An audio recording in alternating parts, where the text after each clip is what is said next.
Good evening, friends. Thank you to all of you for joining in for another episode of 4D Show. Today, we are bringing you the 52nd episode of 4D, which stands for Detailed Discussion Dialogues for Indian Diabetic Patients. In this, we talk with eminent faculty from around the country in the field of diabetology and endocrinology to help you give better insights so that you can manage your patients with diabetes in a better manner, so that patients can lead a longer life and they have a better quality of life. And the topic which we are going to be discussing today, that is diabetes and CKD or diabetes and chronic kidney disease, is something which is of utmost importance. Kidney disease, chronic kidney disease, diabetic nephropathy is a known complication of diabetes. All of you know that. But large number of our patients continue to suffer from it, and it is one of the leading causes which leads to long-term dialysis in large number of patients, which leads to decreased life expectancy in large number of patients, which leads to repeated hospitalization, repeated hospital visits for large number of patients. So it clearly is a burden for large number of diabetic patients, and we want to decrease this burden. We want to make sure that our patients are not getting into this trap of diabetic nephropathy.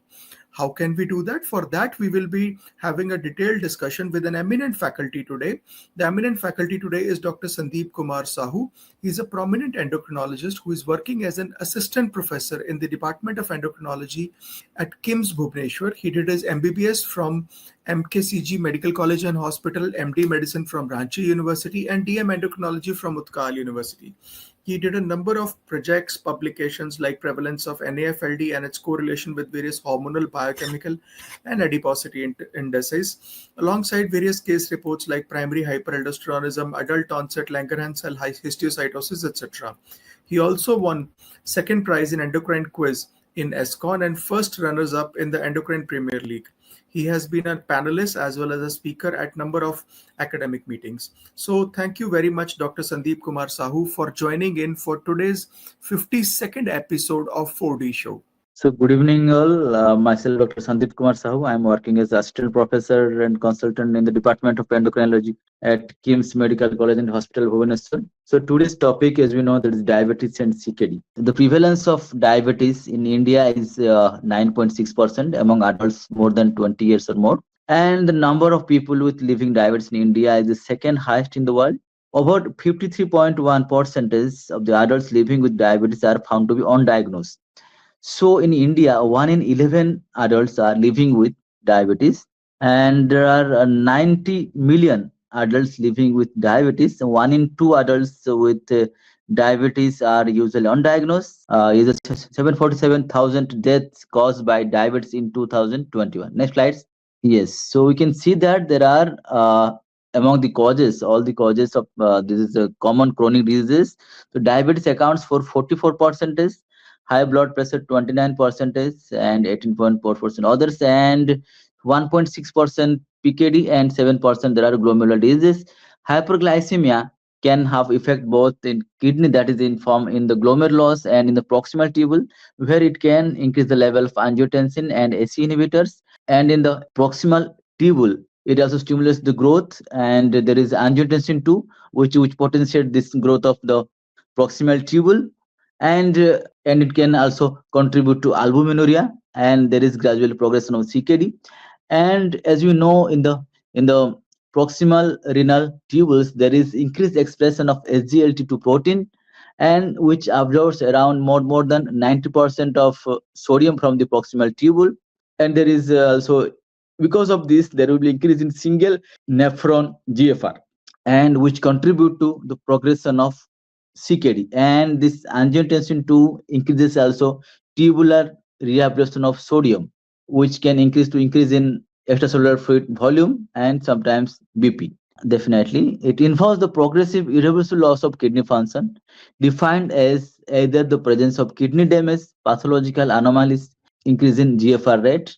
There is a GFR is found to be gradually decline over a period of 3 months, that is less than 60 ml per minute per 3 months or longer.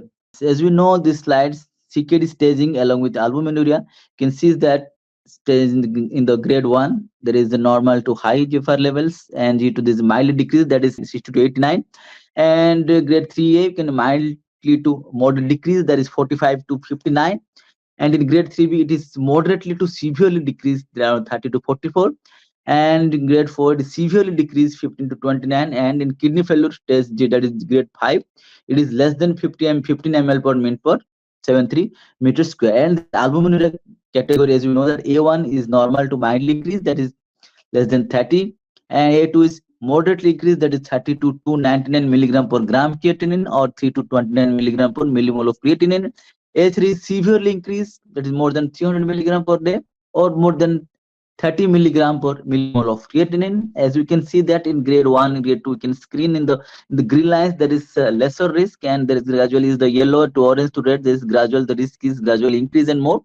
And you can see that from grade 3A the risk starts increasing usually from, if there is a moderately increased albuminuria, you have to treat the patient, and there is the treat and referral is usually required if there is a severely increased albuminuria is there beyond grade 3 or more.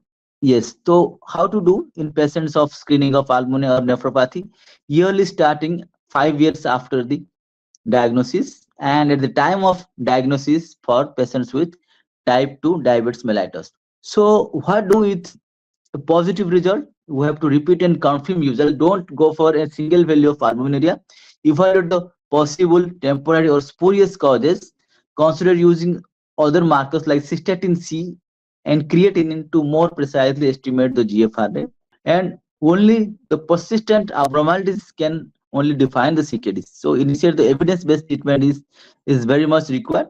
So how to screen? We can do a spot urinary ACR, albuminic creatinine ratio, and an EGFR. So what defines the CKD diagnosis? That is the persistent urine ACR is more than 30 milligram per gram creatinine, persistent EGFR less than 60 ml per 1.73 meter square for a period of 3 months, or there is other evidence of kidney damage. So how do we proceed the therapeutic strategies? We have to go for early initiation of combination therapy is an approach to achieve the glycemic goals earlier and delay the deterioration of glycemic control with possible better preservation of the beta cell function. So what are the novel medications we have? They are used along with diet and exercise control. With high blood sugar in adults with type 2 diabetes, they are DP4 inhibitors like sita, saxa, linagliptin, algogliptin, and other SGLT2 inhibitors like Cana, Dapa, and empagliflozin, GLP-1 receptor agonists like there are a number of GLP-1 and analogs like liraglutide, semaglutide, dulaglutide, like there are some drugs as we know already. So the both SGL2 inhibitors and DP4 inhibitors, they have a synergistic action, they have a different action. So SGL2 inhibitors are the newest anti-hyperglycemic glycemic agent classes, inhibit the renal reabsorption of glucose, produces the glucosuria, promote weight loss, decreases systolic blood pressure by 4 to 6, decreases diastolic blood pressure by 1 to 2 millimeter mercury, and the lower risk of hypoglycemia. Similarly, for DP4 inhibitors, there is clinical use of the age of above around more than 10 years of age. You can use it is, I mean, it has been already started using a period of more than 10 years. It inhibits the GLP-1 and GAP, stimulates the insulin secretion from the beta cells, inhibits the glucagon secretion from the alpha cells. It is usually found to be weight neutral. There is a low risk of hypoglycemia, and they can add both the drugs. There is additive reduction of HbA1c will be there. So a combination is suitable for Indian patients for because of it is a safer, rapid, and sustainable glycemic control. It improves both insulin resistance and beta cell function, helps to reduce the body weight and blood pressure, reduces the pill burden, and there is definitely cost effectiveness there. SGL2 inhibitors and DP4 inhibitors in diabetes management. As you can see, this dapagliflozin in combination with sitagliptin was well tolerated and led to clinically meaningful reduction of glycemic parameters and body weight that are sustained through a period of 48 weeks of treatment. As you can see from the slide, this is a combination therapy, fixed dose. This combination therapy, you can see that, there is usually HbA1c reduction is usually persisted throughout the period. These are SGL2 inhibitor, DP4 inhibitor, a synergistic combination as well already is seen from the slides. That is the SGL2 inhibitors has a, it can increase the urinary glucose excretion, glucose toxicity can decrease, the plasma volume can decrease, and beta cell sensitivity can be improved, insulin resistance is decreased, endogenous glucose, and there is increase in glucagon levels. So SGL2 inhibitors can increase the insulin and decrease the glucagon levels. And in case of DP4 inhibitors, it yes, it can also decrease the glucagon, because in the SGLT2 inhibitor sometimes it can cause that hypoglycemia, that is not hypoglycemia but decrease in glycemia. There is sometimes rise in glucagon level with SGLT2 inhibitors. So but as contrary to the DP4 inhibitors, it can decrease the glucagon level and renal vascular, and in cases it can oxidative stress and endothelial function is improved. So insulin secretion is improved, incretin effect, like it potentiate GLP-1. They are having a effect that is called the synergistic effect on kidney. It can decrease the cardiovascular risk, improves the body weight, and decrease the level of systolic blood pressure, and also serum uric acid level by inhibiting urate 1 transporter. So all these factors, hyperglycemia, albuminuria, uric acid, SBP, hypoglycemia risk has been controlled. And there is DP4 has got weight neutrality, definitely. Yeah, there are number of trials for SGL2 inhibitors.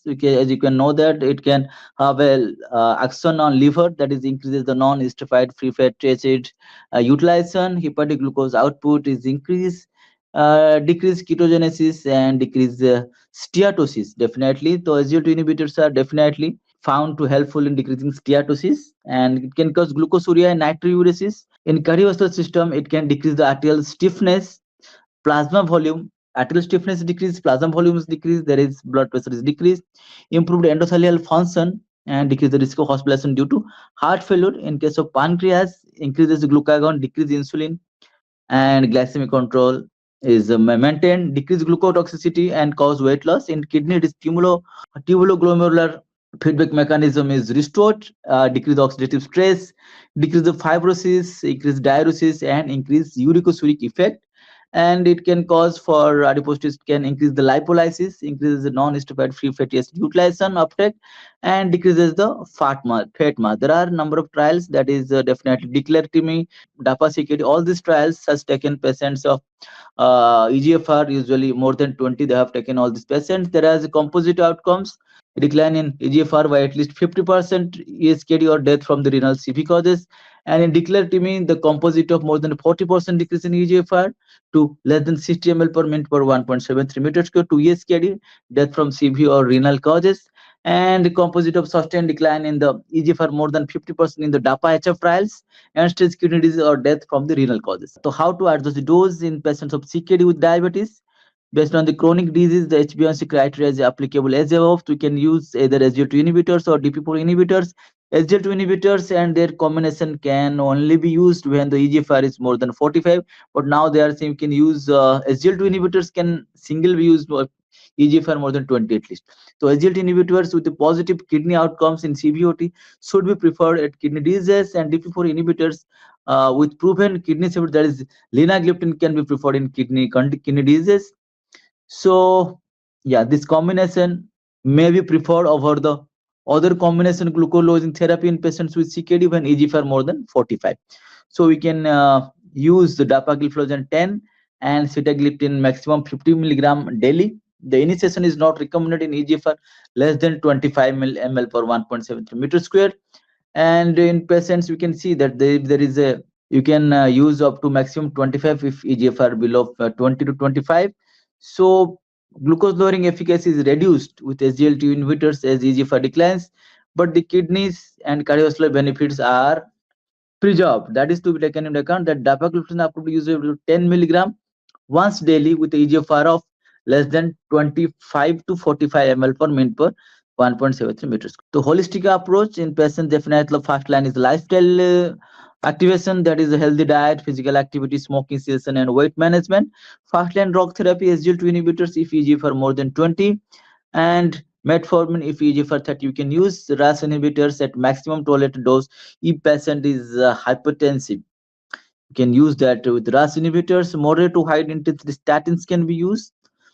So we have to see in every 3 to 6 months. Then additional risk-based therapy like GLP-1 can be added to achieve the individualized glycemic target, and non-steroidal mineral corticoid receptor antagonist if ACR is more than 30, and normal potassium, that is pindrenone, we can use in this condition, but hyperkalemia is to be taken into account. Other dihydropyridine calcium blockers or diuretic if needed to achieve the individual BP target. Similarly, antiplatelet agents for clinical ACVD and anti-hypolipidemic agent like ezetimibe, PCSK9 inhibitors, or icosapentile ethyl can be indicated based on the ACVD risk profile. We can use other glucose lowering drugs if needed to achieve the individualized glycemic target, and the steroidal MRA if needed for resistance hypertension if easier for more than 45. Next slides. Thank you for your patient hearing. You can address any questions. So, Dr. Sahu, we will begin our question and answer sessions. We, as I highlighted earlier, that there are so many patients who develop chronic kidney disease, diabetic kidney disease, and it is one of the complications of diabetes, which is rather common and leads to lot of long-term morbidity and mortality. So, can you help our audience understand what are the early signs and symptoms of CKD in individuals with diabetes?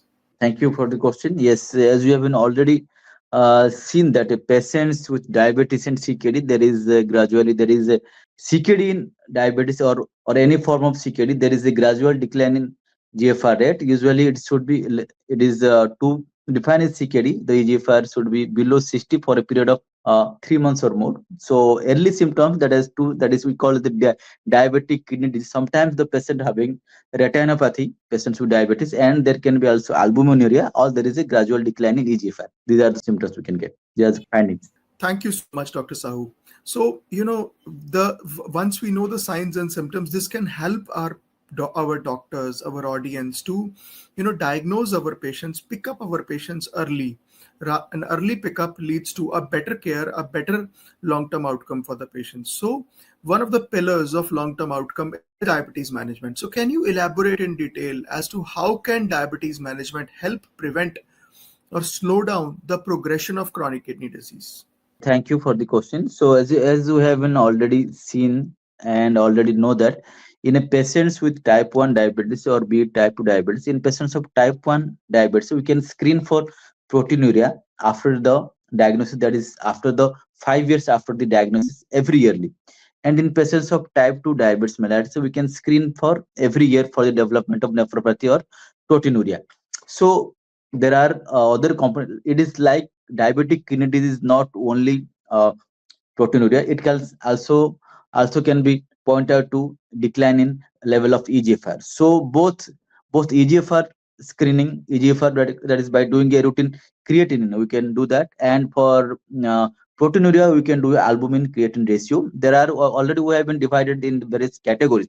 That is A1, A2, or A3. That is below 30 it is A1, and from 30 to 300 is A2, and A3 is severe proteinuria, that is more than 300. So all this condition to be screened out early, and we can so that we can give other renal protective agents and along with anti-diabetic drugs which can protect the kidney function as well. Thank you. Thank you so much, Dr. Sahu. So at this point of time, it's very important for us to highlight that large number of patients rely on only serum creatinine value for the estimation of their kidney function. While creatinine is an important marker for estimation of kidney function, it's important for us to understand that we need to take a EGFR value into consideration, and which can be easily done using the value of serum creatinine. But before that, we also need to have some screening tests which can help detect CKD in individuals with diabetes. So can you just highlight what are those recommended tests, the screening tests, which can be used to detect CKD early in a patient with diabetes?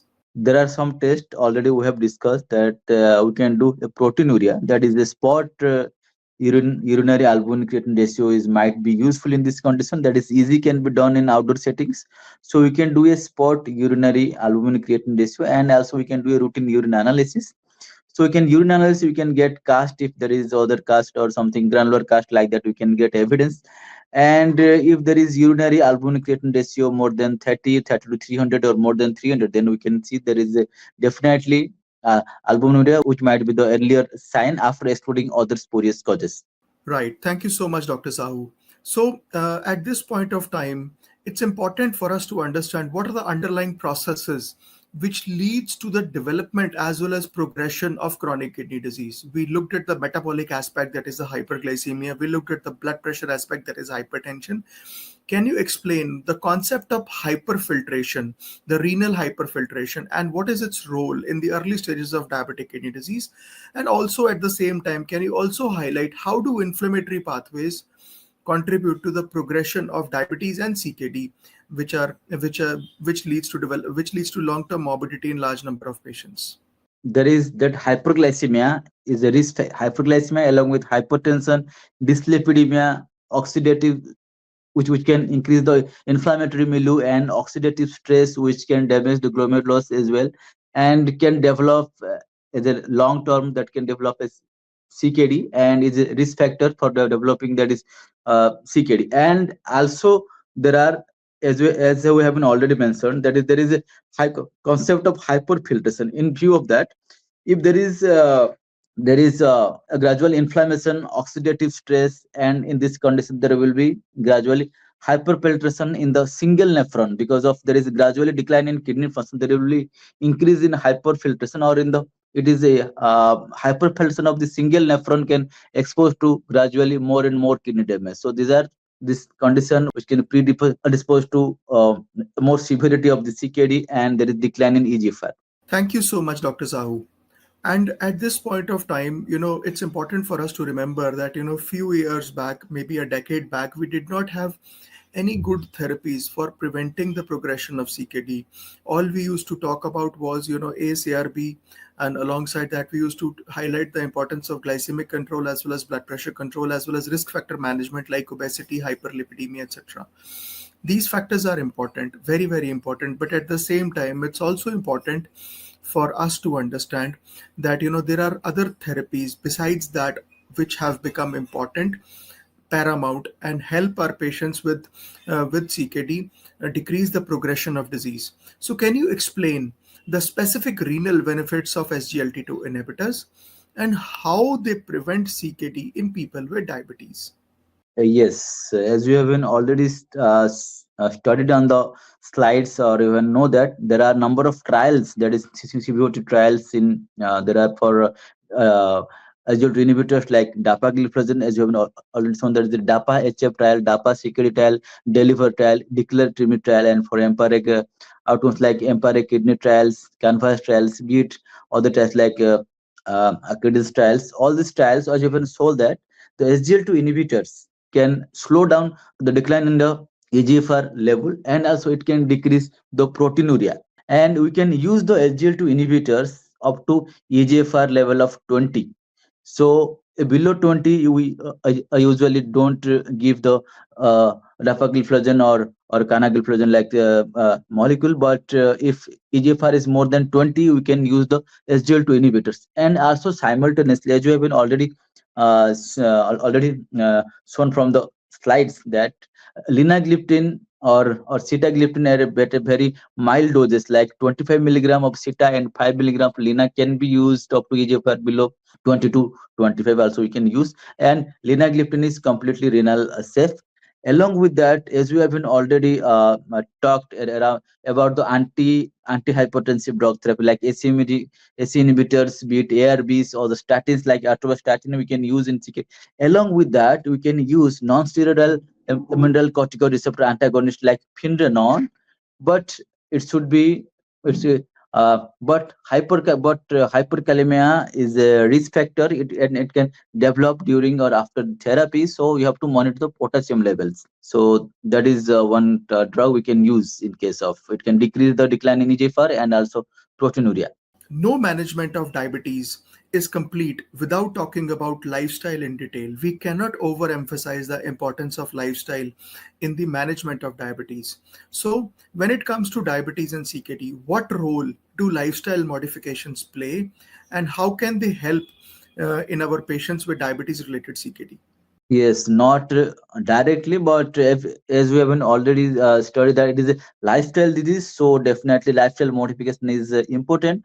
So we have to do a routine exercise of around 30 minutes per day of aerobic activity, at least 5 days a week, which can be divided over 5 days a week. That is 150 minutes per week. You can do a moderate intensity activity. If you are doing a vigorous intensity activity, 75 minutes per week is also sufficient. But in patient CKD, we don't advise to go for anaerobic activity like weightlifting or etc. We can do some cycling, swimming, like also moderate intensity activities, aerobic activities. So, and we can do a brisk walking, which is very easy, that we can do. These are the activities we can advise, and similarly, and diet control we have to definitely follow. That is. Thank you so much, Dr. Sahu. It has been a wonderful. This discussion will help our doctors treat our patients with diabetes in a better manner. This discussion will help our doctors diagnose CKD at an earlier point and help our patients live better, live longer. At the same time, I'd like a very big thank you to all the audience for joining in for today's academic session and another episode of 4D, that is Detailed Discussion Dialogue in Indian Diabetes Patients. I'm your host, Dr. Sachin Mittal, signing off. Good night and hope to see you in another episode